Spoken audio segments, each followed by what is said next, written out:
This is the Independent Dealer Podcast. Education by dealers for dealers. Now, here are your hosts, Luke Godwin and Jeff Watson. Hello and welcome to the Independent Dealer Podcast, brought to you by Buckeye Dealership Consulting. Luke, you look a little hungover, man. As you know, I don't drink anymore. Not hungover, but I'm shower deprived for the last little bit because of lack of water at my residence. Forgot to pay the bill. You should have stayed in Vegas. Yeah, no doubt. Not that the Caesars was any nicer than a house without water, but it was quite. You know what? I'm going to throw this out there. If anyone in the SaaS world can figure out how to make hotel check-ins completely contactless, I mean, the technology's there, right? Like just the mobile key thing. Like I upload my credit card, I upload my driver's license, I do all that through their stupid little portal. And then for some reason, I got to go wait in line for 30 minutes to give the same information to some guy who's going to do a bunch of clickety clacks on a keyboard and then hand me a key, which can be done on my phone. So just eliminate all that. It's not like they're upselling. They're not doing anything. They're literally just clickety clacking for 30 minutes. It was miserable. Caesars was miserable. It makes no sense to me that they have. I mean, I can't imagine how many people stay in those hotels every night. But there's what do you think? A couple thousand rooms in there? Oh yeah, man. I mean, it's nuts. It's a couple thousand rooms, and they have like 4 people checking you in. Yeah. It's Steve Jordan showed me a picture. He got in like at 11 o'clock, and I bet there was 200 people in line. And you're like, yeah. And it doesn't, I mean, that's everywhere, right? Yeah. I don't understand what is going on at the fundamental level of hotels and hotel booking software and whatever runs their DMS, their management system, that doesn't allow for this. We could definitely get into the SaaS business there and probably make some money, I think. Well, it's something core because all of them have that problem. I don't understand it. Yeah. They've got like 4,000 guest rooms. Good night. Wow. Anyways, funny you say that though. Could the same thing be said about your car dealership? You know, I talk about how miserable it is to deal with people and check in and driver's license and this, and we kind of do that in our dealership sometimes too. You know, like do we look at our processes and try to streamline it and say, wait a minute, our BDC asked for all these documents. Why is our salesman asking for them all again? Like, talk about infuriating a customer. Like, dude, I went through the whole approval process on your website. I gave you all my crap. Why do I have to give it all to you a second time now that I'm sitting in front of you? Before COVID, we would make people fill out an application online. And then when they got to the dealership, they had to handwrite one, you know, and after like probably 150 times of somebody going, why do I need to do this again? We decided that the one time. Why do we need to do this again? Yeah, you're like, you know, so I know there's things that go on in our dealerships that infuriate other people. We don't see it, but I know it's there. Even in the customer service side, on the repair side, you still have some of those same issues, people waiting to pay, and there's way better ways to do it. We just, it's hard to move away from the way it used to be done. That's it. I mean, that's the answer. It's the way we've always done it. Yeah, that's it. You're right, man. And that's one of the biggest issues in some dealerships is they cannot get out of their own way and say, hey, I know that my great-great-grandpappy did it this way, and we've done it the same way ever since, but it's okay for us to change things and do something different. You know, we have a guy down the street that has kind of done some weird stuff in the car industry, and supposedly the rumor is he's opening a employee-less car lot. So he wants to do a little mom and pop car lot, but with no employees. I don't know how you're going to figure that out. I don't get it, but good for him, you know, and the spirit of reinventing yourself, reinventing your dealership, looking for ways to make your processes more streamlined and more customer friendly, I think is really kind of he probably won't make it, right? I mean, and I hate to say that. He probably won't make it, but it takes pioneers like that to kind of to go forward and try something for us all to learn. And I think maybe Carvana, if you look at that was Carvana's initial idea, right? We're going to be salesmanless, and I think Carvana has probably succeeded in being salesmanless or salespersonless. And nobody thought that would be done, right? Nobody thought that, Mhm. hey, consumers just going to go online and click Self-help. and no help and buy a car they want. Well, Carvana's proven that, yeah, they will do it, and they like, and consumers like to do it. I like to do it. I'd rather never speak to anyone if I'm buying something that I Right. know. So, so this guy may Here's not the do it, but in thing. the future, it's going to probably be that way. Yeah, but it's got to be a commodity purchase. And that's where cars don't fall into that category, in my opinion. And that's where Carvana is tripped up a little bit because think about it. Those places where you can buy digitally or with no customer interaction, right? Amazon, totally fine. I'm buying something, I know exactly what it is. And if not, there's an amazing return policy. And that's the key to their success is as long as they keep, which the return policy with Amazon has gotten more and more ridiculous as the years have gone on. But the same with Tesla, right? They can deliver you a brand new car because it is what it is. I mean, it just is. You know what you're getting. There's not a lot of nuances to that car. If there is, good luck trying to get it fixed. And that's the biggest frustration with Tesla is if it doesn't fit inside their box, you are in trouble. You're never going to talk to a decision maker. Similar with hotel rooms. They are what they are, man. I know what I'm getting, a double queen. It's a hotel room. Is it clean? Yes. Is it not? Okay, now we have a problem, Mhm. right? So the problem with used cars is a 2014 Toyota Camry is not just a 2014 Toyota Camry, right? Right. And I think that's the issue you run into when you're talking about these self-help So, customer things. You can have all the pictures and photos and walk around videos online possible, but they want to touch it, feel it, drive it, and negotiate. okay, I'm okay with that, but new car stores shouldn't have salespeople at all then. That's a business model because they want to sell back end product. Well, I think And it's the way we've always done it. You got franchise laws. right, but I think that a new car is a commodity purchase, Yeah. Like a and Tesla. just like a Tesla, and I know what I would want to buy on the back end if I were buying any back end products. I don't really need to be educated on that. Maybe that's because I'm a car dealer. But maybe you purchased maybe you purchased a car online, but maybe you had an F&I person do this virtually like you and I are doing to sell you the products you need. And it's part of the whole experience is all right, you picked out everything. Now let's talk what you need for this car. I don't know. Yeah. I would never walk into a new car store and buy a car ever, ever. Well, yeah, I I wouldn't either. would I would call somebody and say, "This is what I want. Have it ready for me. I'm coming with a check to pick it up."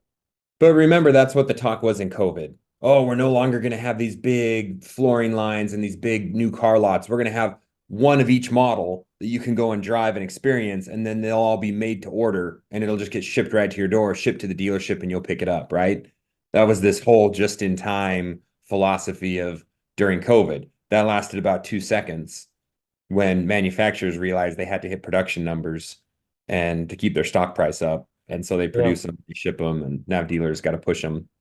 I still think that's the way of the future because it makes more sense. I think the franchise model's idiotic, but I will get shouted down by most car dealers about that.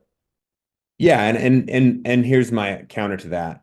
I think that when I have to purchase something and it's a .com or a corporation, it is either the most slick, easiest process I've been through, or it's the most infuriating, maddening process. And there's no in between, right? Yeah. Like I Okay. said, you go to buy a Tesla, and as long as you fit all the boxes and A plus B equals C based on what they're saying, it's fine. I clickety clack, I order online, I send them my credit card, it's done. I pick the car up, it's ready, I drive home. Now, if I have to do some special financing, or if I've got some weird thing where I want to pay half with card, half with check, or say I show up and there's a big scratch on the driver's door, like now it's infuriating because nobody has the authority to say yes or make things right. And that's the beauty of the franchise model as the managers, the owners are on site and have incentive to make sure you have an amazing buying experience and can get outside the box to solve a problem for you, right? Yeah, the pickup when we bought our Tesla new, the pickup um was less than a $70,000 buying experience. Yeah. Well, that's a bigger problem for Tesla. They're becoming a cheap brand and that's not good for them. Uh, but you have to argue that like the Carvana buying experience isn't going to replace the mom and pop dealership No. for the touch, the personal touch, the ability to solve problems if they arise. Anyways, so with all that being said, what I was driving at the beginning of this argument was you see these guys that do show up to things like Buy Here, Pay Here United last week and do have an open mind. And that blows my mind because Yeah. there were Buy Here, Pay Here dealers that have it figured out.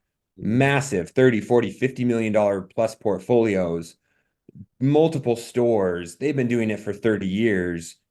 And yet they still come to convention to learn. It's Yeah. It's the mark of a great dealer. And I'm not saying that dealers that don't go, that there aren't great dealers that don't go, but I'd be willing to bet you some of the best dealers go to at least one conference a year and mingle with other people, learn new ways, and get educated. And that's what we're all talking about is how do you make your dealership that 1% better every year? Because most dealerships go back 1% every year. If you're not advancing, you're retreating.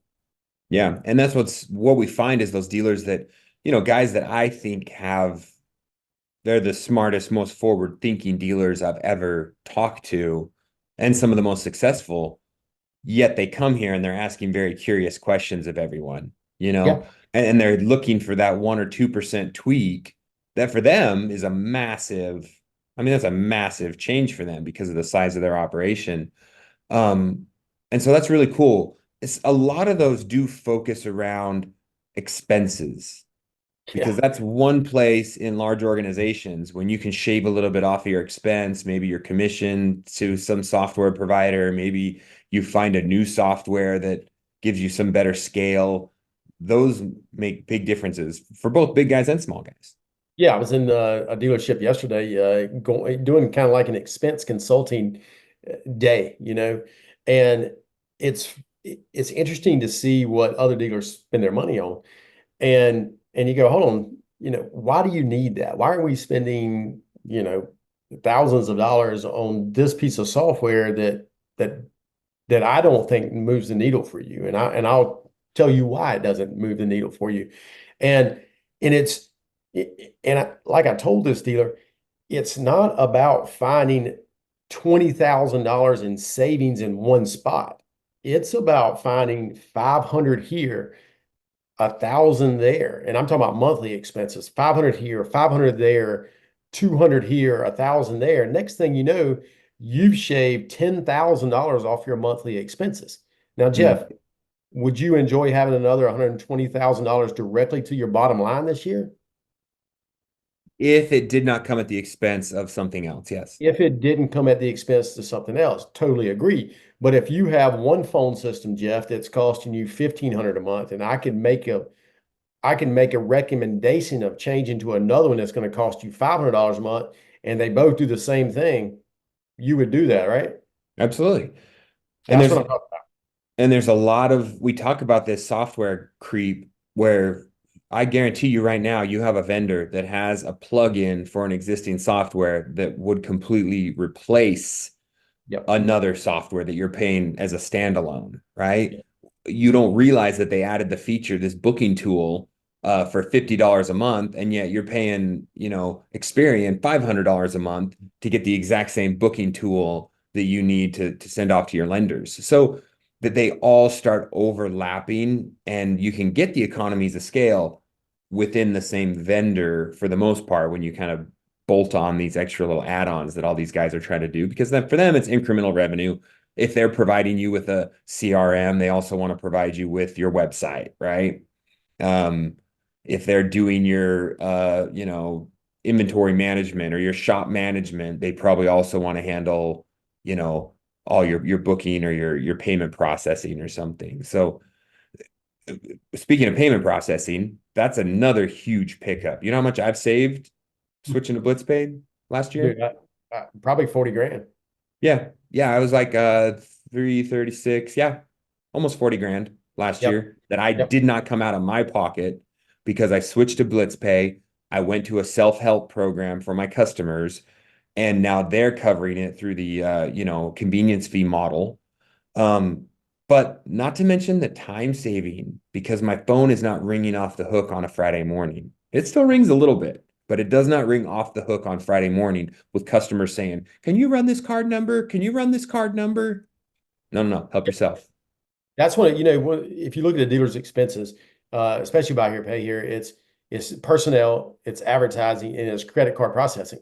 And if you aren't using a model in which you can charge the consumer, a fee for using a credit card, you're losing money, and you're losing a lot of money, especially those who collect, two, three, 400, $500,000 a month. You're costing yourself 10 grand a month, probably. Yeah, and that's what I'm going to do with my employee cost too. As soon as they go to no tax on tips, I'm just You going gonna to tip convert everybody? everyone over to a tipping model here. Gosh. No more, no more commission, no more hourly. Excuse me, sir. We function fully on tips at our dealership. If I provided exceptional service, would you consider tipping me so that I can pay for my children's braces? I don't even have the words for the stupidity of not making people pay income tax on tips and overtime. But anyway, I digress. Yeah, that'll cause a little bit of a mess in the tipping culture that's already a little out of hand. But Yeah.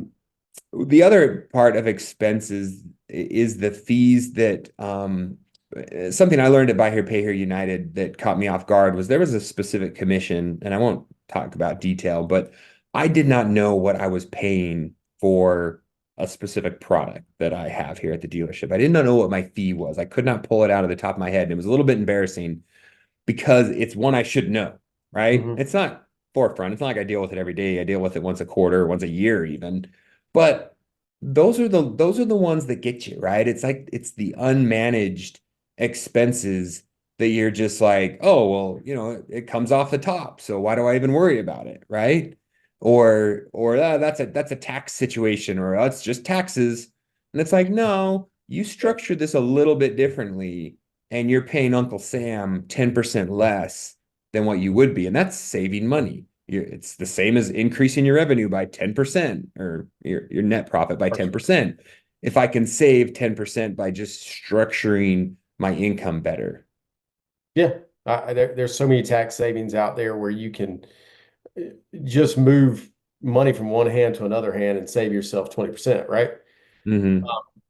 And you got to make sure you're doing that. But you want to talk about a fee structure when it comes to expenses is so many people have their expenses set up on a auto draft or something like that. So they don't really ever look at the actual invoice. And what can happen is a vendor will go up on your price and Mm-hmm. and you don't realize it. And it's what happens is 6 months down the road, you go, hold on, didn't this used to be $1,200 and now it's $1,400 a month? Well, when was the last time you looked at your invoice? So another tip out there is to make sure you look at your invoice. And Jeff, you bring up such a great a point about, I just don't know what I pay for that. I encourage every dealer to know exactly what you pay for your DMS, for your website, what your advertising expense is a month, what your payroll is every month. If you can know just those numbers off the top of your head, you're way further down the road than most dealers. And it's easy to be cognizant of expenses when you know all those numbers. And if something does change, you can go, hold on, I was paying 1,200 last month. Why is it 1,400? You can go back to that vendor and say, I like your product. I'm not sure I like it $200 more than I did last month. Yeah. And when we have that situation, we use a payroll company. And so I'd pay that payroll company a percentage of payroll dollars. And that percentage worked out okay when I was small, $30,000, $40,000 a month in payroll. But now that I'm $100,000 a month in payroll, that percentage doesn't make sense. I mean, I could pay a full-time person to run payroll here for me at that cost. So and it's not like it takes them that much more time, right? So those are the things that we have to be continually auditing. And we talked about this in previous podcasts. So go back and listen to those expense audit ones, line item by line item. And we sit down with the shop and I said, look, guys, our uniforms, rags, and mop heads, what's going on? Why are we getting 15 bags of rags every single time? Oh, that's because the rep gets paid to tack on $5 bag of rags every time he shows up. So he's just gotten out of control with it, right? All those little things that just keep creeping and creeping and creeping. And one thing that keeps creeping and Jeff, I I talked to a bunch of dealers when we were out there. I didn't go to a lot of classes, but I talked to a Notice. bunch of dealers. I mean, I talked to a lot of dealers, and interest expense is killing Mm, everybody's I didn't profit. think that's what you're going to say. Okay, well, it's interest expense, Okay. and floor plan expense, and seeing a dealer pay both interest expense for your portfolio because you're borrowing every dime they'll give you, and then also flooring your cars through next year or through AFC or through whomever, your profit is going to all these companies. You know, and I love some of these companies out there, but I'm going to tell you, um, paying $40,000 to $50,000 a month in interest, and then another $10,000 to $12,000 a month in floor plan expenses, and you're only taking home 5,000 net a month. There's a real problem. Well, I get that there's a problem, and we say this all the time, but what's the solution? I don't get it. If I'm a dealer, the only thing that I can look at in that situation is my overhead too high? Can I do the same with less overhead, right? Personnel, rent expense.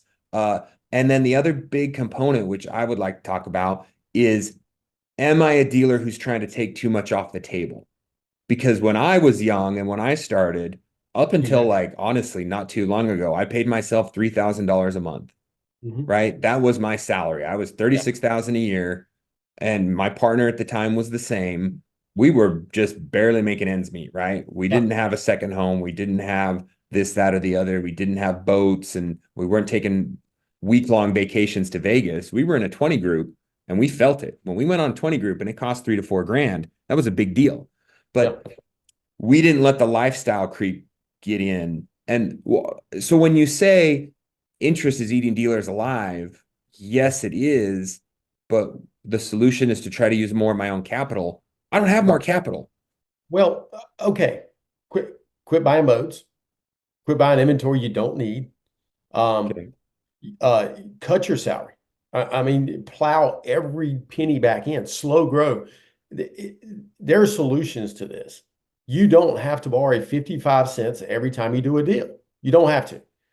Um, if you manage your expenses properly, and if you plow everything back in, if you live in a reasonable sized house, um, dealers are notorious about living way larger than their income.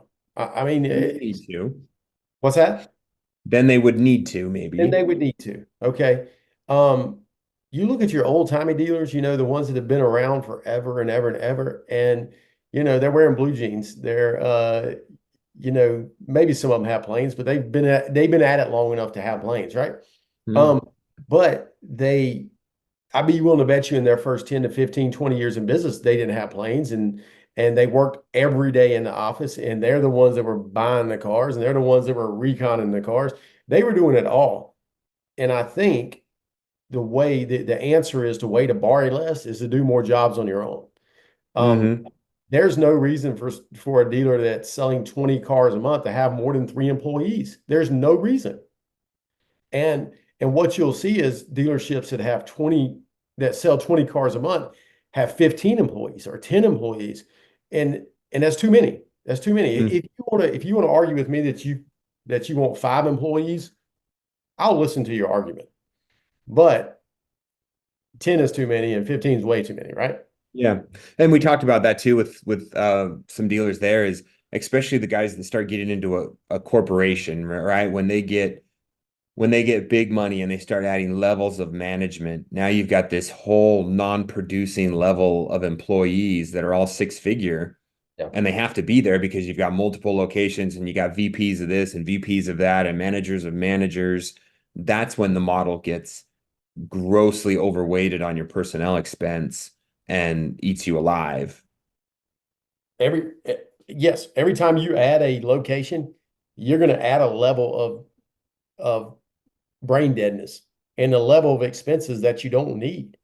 Um, and I'll keep arguing it that there's no reason, absolutely no reason to have multiple locations if you aren't selling 50 cars at the first location. Now, if you want to tell me you need to move because the location you have is only good for 25 cars a month, albeit move to a bigger location that can sell more cars. Don't open a second one that's going to sell 25 cars, because then you've got two levels of crap is what you have. Yeah. Yeah. Especially if they're, over a couple hours apart and it can't be managed by one person, and it gets crazy. But the lifestyle creep, we both have a friend who is just inspirational to me, $40 million portfolio, makes $250,000 a month in CPI income, and yet doesn't own a car, has a modest house, and just stays humble. Like it absolutely mind-boggling, because we did see people in Vegas who probably spent the whole week there and were in the suites and were gambling all night long that probably shouldn't have been. It happens. It's going to happen. That's the reason people go out of business, and there's, there's the same dealers that we see that live correctly. There's people that live way below. There's people that live way above. There's people that are doing it the right way and have multiple locations across the country. You just got to be careful with everything. You've got to keep everything under control. If not, it can get out of control real fast. Yeah. And we do have an interview coming up that we're excited about, to tease that a little bit, about a large group that maybe got out over their skis. And we're going to talk just a little bit of the cautionary tale of how to not get over leveraged, and have the bank come knocking on your door. And we also have a couple interviews coming out with different size dealers, small guys that just started out. So we got a couple of great interviews down there in Vegas. Will air over the next couple of weeks. Pretty excited. Yeah, it's great to see young blood coming into our industry. And those are the people that bring us new ideas. We don't know it all. I act like it most of the time, but I really don't. And I love to hear new tales, new demographics come into our business, which I think is exciting. Excited for the newness that just comes from that. Yeah. Excellent. Good chatting with you. Hope your water comes back on. I'm heading up to our state convention. I'm in charge of the Utah State Convention, so this should be a lot of fun tomorrow. We got about 120 attendees there, so great. Should be a good old time. I'll send you the cliff notes. All right, buddy. We'll record something so we don't have to record every week. All right, see ya. See ya. Thank you for listening. Please leave us a review. We'll catch you in the next episode.